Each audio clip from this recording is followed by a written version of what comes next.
Hello everyone, this is Nilesh Kumar Gupta and you are watching NG Physics Classes. Well, आज से हम लोग नया टॉपिक शुरू कर रहे हैं, चैप्टर नंबर 11. क्या नाम है चैप्टर नंबर 11 का by the way? Thermal properties of matter. Matter बोले तो सब्सटेंस. क्लियर? मैटर बोले तो कोई भी सब्सटेंस और उस सब्सटेंस की थर्मल प्रॉपर्टीज के बारे में बात करेंगे. थर्मल प्रॉपर्टीज बोले तो हीट. जहां भी वर्ड थर्मल आ जाए तो समझ लेना हीट रिलेटेड बात हो रही है. क्लियर? नहीं यही बात समझ में? काहुए को परेशानी का एक बात बताओ, कई बार कोई बंदा, जैसे किसी ने एक बंदे को चेक किया हिला डुला के, बोले ये तो ठंडा पर गो, मतलब है? हाँ, क्लियर? निकल लिया वो है? ठंडो परी गो. तुम ठंडे हो? नहीं. ओके, तो इसका मतलब आपकी बॉडी के अंदर हीट है ना? तो कोई पूछे हीट होता है क्या है, तो heat is the energy presence of which in a body makes it hot and it's absent makes it cold. Heat एक प्रकार की एनर्जी है जिसका किसी बॉडी में प्रेजेंट होने पर वो बॉडी हॉट होती है और अगर वो एब्सेंट हो जाए कोल्ड होती है. नहीं यही बात समझ. Heat is the energy the presence of which in a body makes it hot and its absence makes it cold. Scene clear है? समझ में आ रही है बात? ये जो हीट एनर्जी हमें काय से ऑब्टेन होती है? बाय द, जैसे मान के चलो कोई बंदा है, मैं थाप थपर्रे दे दूं तो हीट एनर्जी ऑब्टेन होगी. हम सही बोल रहे हो ना? तो कोई भी बॉडी है वो छोटे छोटे मॉलिक्यूल से मिलकर बनी होती है. थाप थपर्रे कर देंगे तो वो मॉलिक्यूल्स मूव करने लगते हैं. तो heat energy is the energy which is obtain by the molecular motion of the substance. नहीं ये बात समझ? किसी भी सब्सटेंस के मॉलिक्यूल जब मोशन करते हैं तो उसकी वजह से जो एनर्जी प्रोड्यूस होती है दैट इज हीट एनर्जी. दोनों ही डेफिनेशन हीट की है. कोई पूछे हीट क्या है?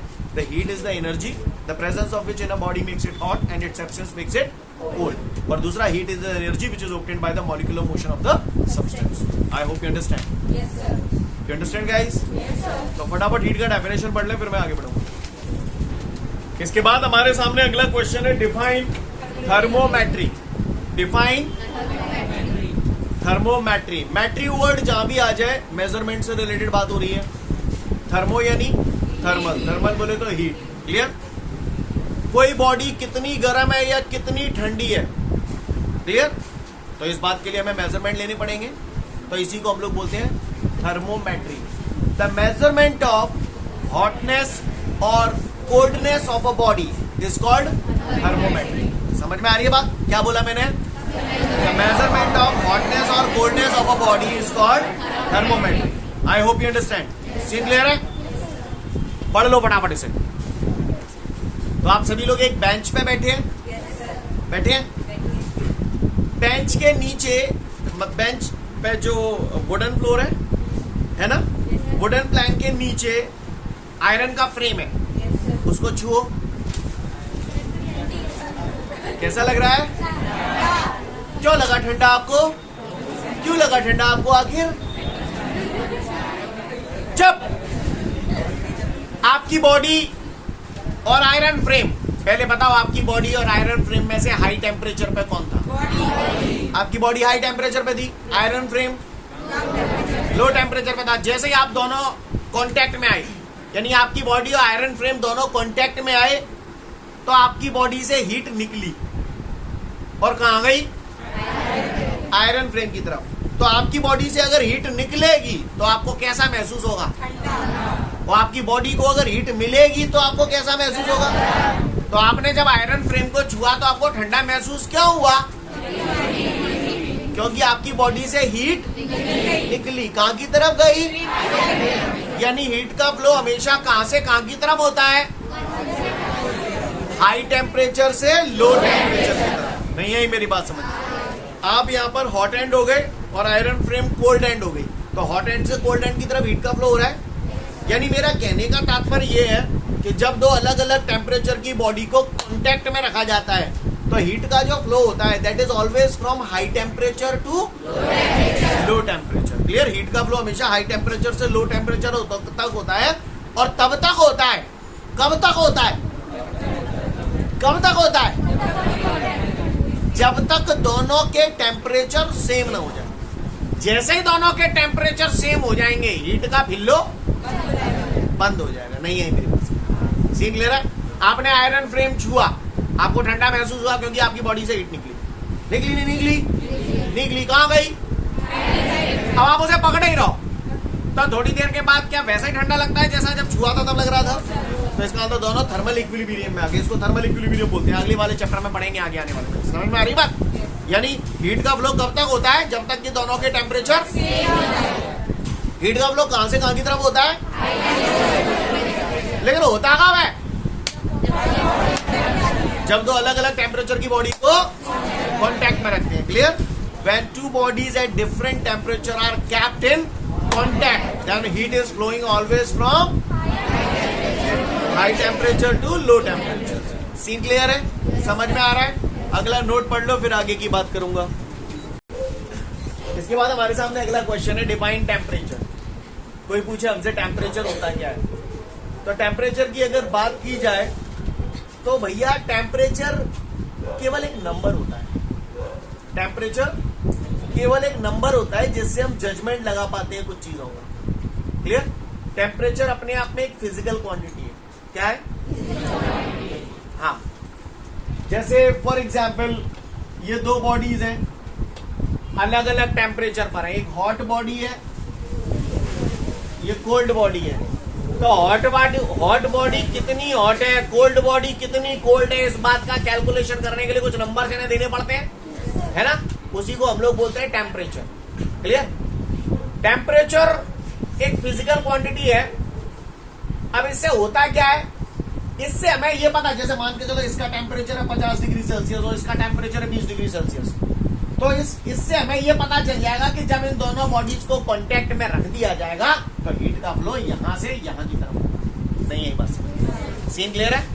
यानी टेम्परेचर केवल एक फिजिकल क्वांटिटी है जिसके जरिए we can get the direction of flow of heat when two bodies at different temperature are kept in contact। नहीं यही बात समझ?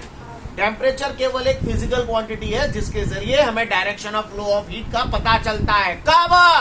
जब दो डिफरेंट टेम्परेचर की बॉडीज को एक दूसरे के साथ कांटेक्ट में रखा जाता है। उम्मीद करता हूं आप लोग मेरी बात को समझ गए होंगे। सीन क्लियर है? तो किसी ने पूछ लिया टेम्परेचर क्या होता है, तो simple temperature is a physical quantity by which we can get the direction of flow of heat when two bodies at different temperature are kept in contact. I hope you understand guys. Do you understand that? फटाफट temperature पढ़ लो फिर आगे की बात करूंगा। तो इसके बाद नेक्स्ट क्वेश्चन हम लोग के सामने जो है उसमें कह रहा है explain the difference between heat and temperature.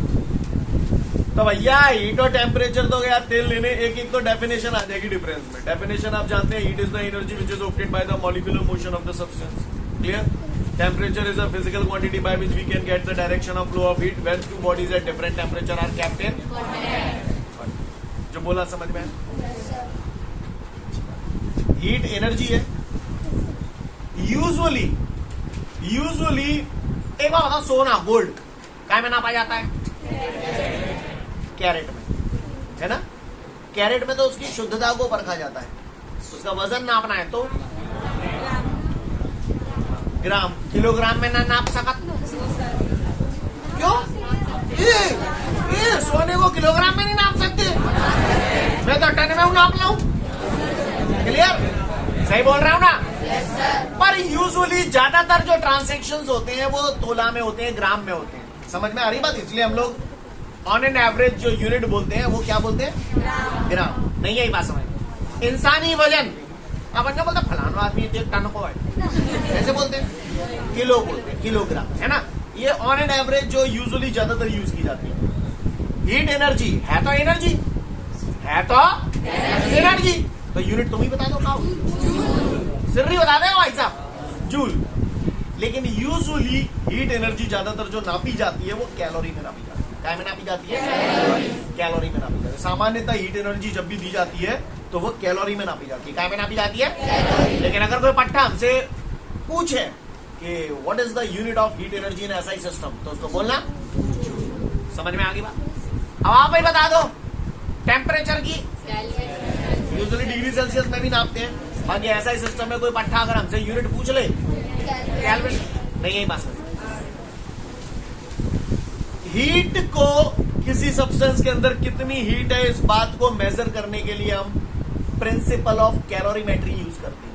क्या यूज करते हैं? सुना है आपने कभी प्रिंसिपल ऑफ कैलोरीमेट्री? शायद केमिस्ट्री में बॉम्ब कैलोरीमीटर पढ़ लिया हो आपने। सुना है कभी? कोई बात नहीं, अरे वही तो है यार, कहाँ नहीं भैया कोई बात ना, मैं बताऊंगा। प्रिंसिपल ऑफ कैलोरीमेट्री ये कहता है कि अगर दो अलग अलग बॉडीज को आप कांटेक्ट में रखते हैं तो एक बॉडी हीट देती है तो दूसरी तो heat given by the hot body is equal to heat taken by the. इसको हम बहुत विस्तार से पढ़ेंगे आने वाले कुछ दिनों बाद, 2-4 दिनों बाद। क्लियर? ये प्रिंसिपल ऑफ कैलोरीमेट्री है। Heat given by the hot body is equal to heat taken by the cold body. This is the principle of calorimetry. पर फिलहाल के लिए किसी भी जगह अगर हमें हीट मेजर करनी है तो heat is measured by the principle of calorimetry. जो मैंने बोला आपको पल्ले पड़ा। इसके बाद बात आती है टेम्परेचर। टेम्परेचर को आप कैसे मेजर करते हो आप ही बता दो। थर्मामीटर से मेजर करते हैं। Temperature is measured by the, I hope you understand, if I understand. Listen, किसी बॉडी का टेम्परेचर काय पे डिपेंड करेगा? किसी बॉडी का तुम्हारा टेम्परेचर काय पे डिपेंड करेगा कि तुम्हारे अंदर कितना हीट है। जितनी ज्यादा हीट आपके अंदर होगी आपकी बॉडी का टेम्परेचर उतना ही ज्यादा होगा। नहीं होगा? Clear? The amount of temperature, clear? या the temperature of a body depends on the amount of heat contained by the body. कोई बॉडी जितनी ज्यादा हीट कंटेन करेगी उसका टेम्परेचर उतना ही ज्यादा होगा। नहीं, ये बात समझ जो बोल रहा हूँ। ये जो टॉपिक है स्पेशली फील करने वाला ज्यादा है और रियलिटी से आप इसे कनेक्ट कर पाएंगे तो आपको थोड़ा अच्छा लगेगा। समझ में आ रही है बात? इससे पिछले वाला तो बहुत बकवास लगा होगा आपको, क्योंकि आप उसे रियलिटी से यूजुअली कम कनेक्ट कर पाते हैं। सरफेस टेंशन वगैरह थोड़ा अजीब सा लगता है। अजीब तो तुम्हें सब जगह ही लगेगा वैसे। पर खैर, जो मैंने बोला आपको समझ में आया? क्या बोला मैंने? मैं तो भूल गया क्या बोला था। हाँ, किसी भी बॉडी का जो टेम्परेचर होता है that is depends on the amount of heat contained by the body, right? कोई बॉडी जितनी ज्यादा हीट कंटेन करेगी उतना ही ज्यादा उसका टेम्परेचर होगा। अब कोई बॉडी कितनी हीट कंटेन करेगी ये किस पे डिपेंड करेगा, है ना? कोई बॉडी कितनी हीट कंटेन कर रही है ये किस चीज पे डिपेंड करता है? तो ये 3 चीजों पे डिपेंड करता है। कितनी चीजों पे डिपेंड करता है? 3 चीजों पे। कोई भी बॉडी जो हीट कंटेन करती है, बाकायदा हम लोग इसका फॉर्मूला प्रूव करेंगे आगे आने वाले दिनों में। इसका फॉर्मूला होता है Q बराबर ms डेल्टा T।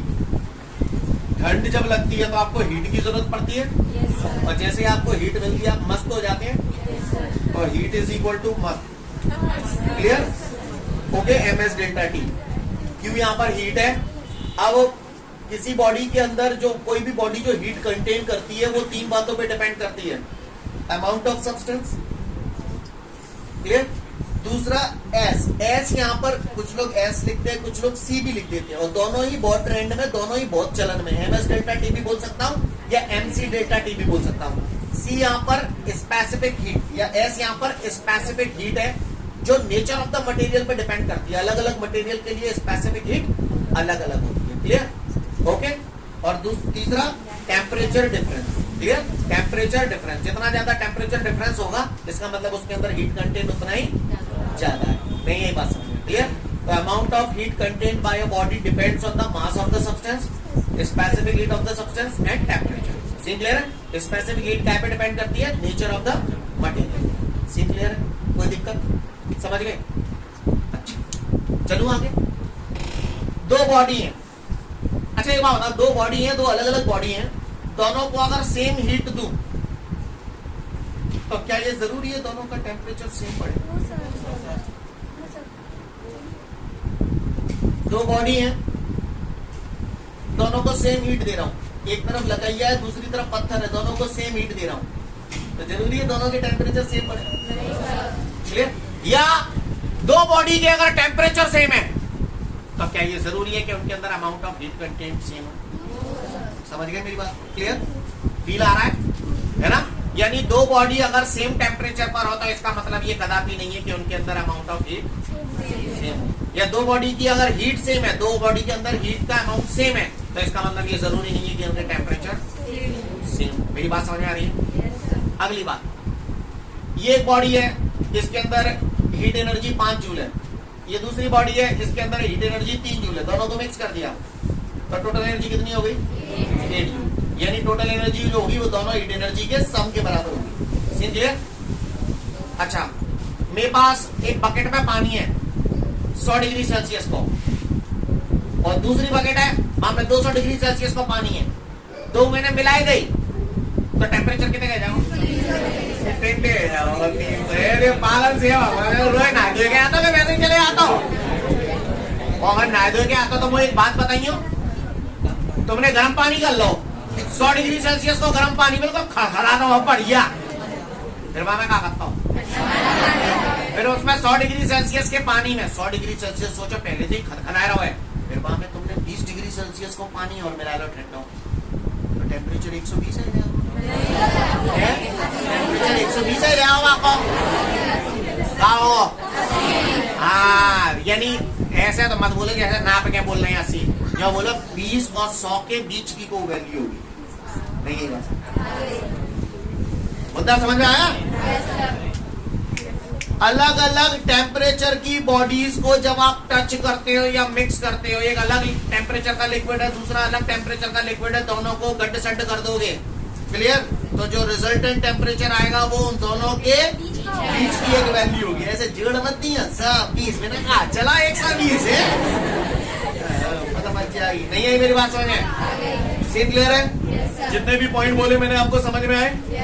3 से 4 मिनट का समय दिया मैंने तसल्ली से, क्या पढ़ लो इसको, अनुमान बना हुआ यार।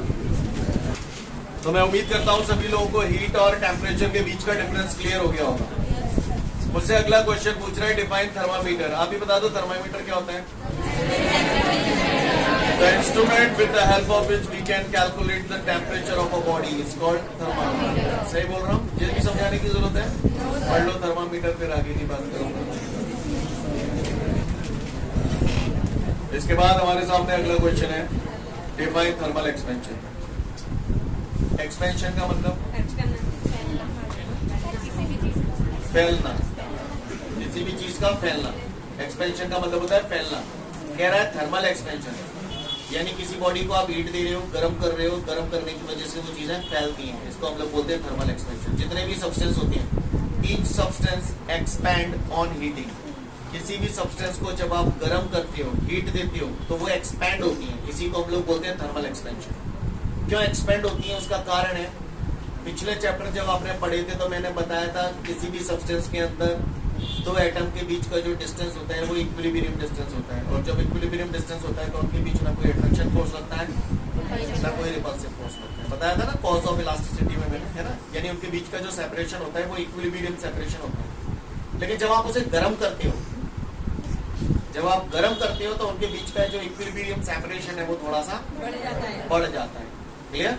जिसकी वजह से चीजें फैल जाया करती है, जिसको हम लोग बोलते हैं थर्मल एक्सपेंशन। तो थर्मल एक्सपेंशन का मेन कॉज क्या हुआ कि जब आप उसे हीट देती हो तो equilibrium separation between the two molecules increase, clear? Thermal expansion को अगर हम लोग क्लासिफाई करें, है ना, डिवाइड करें, तो ये 3 पार्ट में क्लासिफाई हम लोग करते हैं। एक होता है लीनियर एक्सपेंशन, क्योंकि उसमें लेंथ चेंज होती है, लेंथ लाइन लीनियर, है ना? दूसरा होता है एरियल एक्सपेंशन, आप भी बता दो क्या चेंज होता होगा? एरिया चेंज होता है, कैसे होता है वो सब अभी बताऊंगा। तीसरा होता है वॉल्यूमेट्रिक एक्सपेंशन या क्यूबिकल एक्सपेंशन, क्लियर? तो उसमें क्या चेंज होता होगा? 3 टाइप के एक्सपेंशन होते हैं। पहला लीनियर एक्सपेंशन, क्लियर?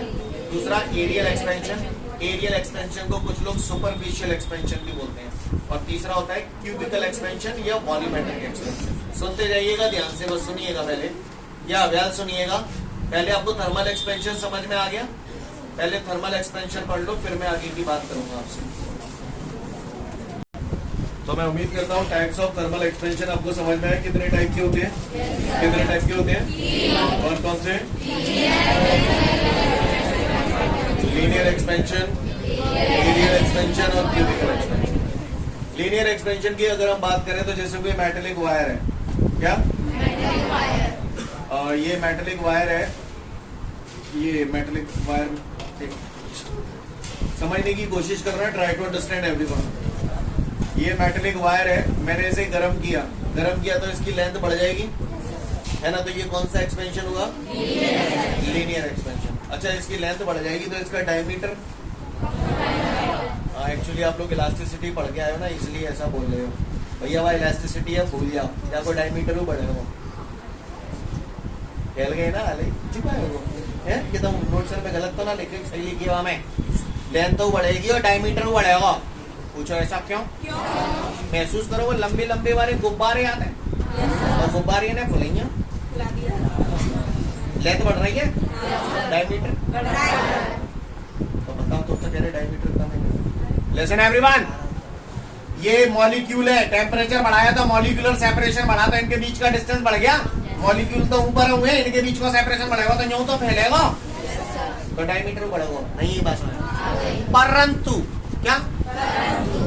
परंतु लेंथ में चेंजेस ज्यादा होते हैं एज कंपेयर टू, लेंथ भी बढ़ती है, डायमीटर भी बढ़ती है, लेकिन डायमीटर के अंदर जो चेंजेस होते हैं that is almost negligible. Clear है? तो लीनियर एक्सपेंशन में क्या क्या बढ़ा? लेंथ भी बढ़ा, डायमीटर भी बढ़ा। डायमीटर बढ़ा तो बढ़ा क्यों, समझ में आई बात? अब डायमीटर कम तो ना है ना, इलास्टिसिटी वहां भूल जाओ वो खेल। क्लियर है? नहीं ये बात समझ में?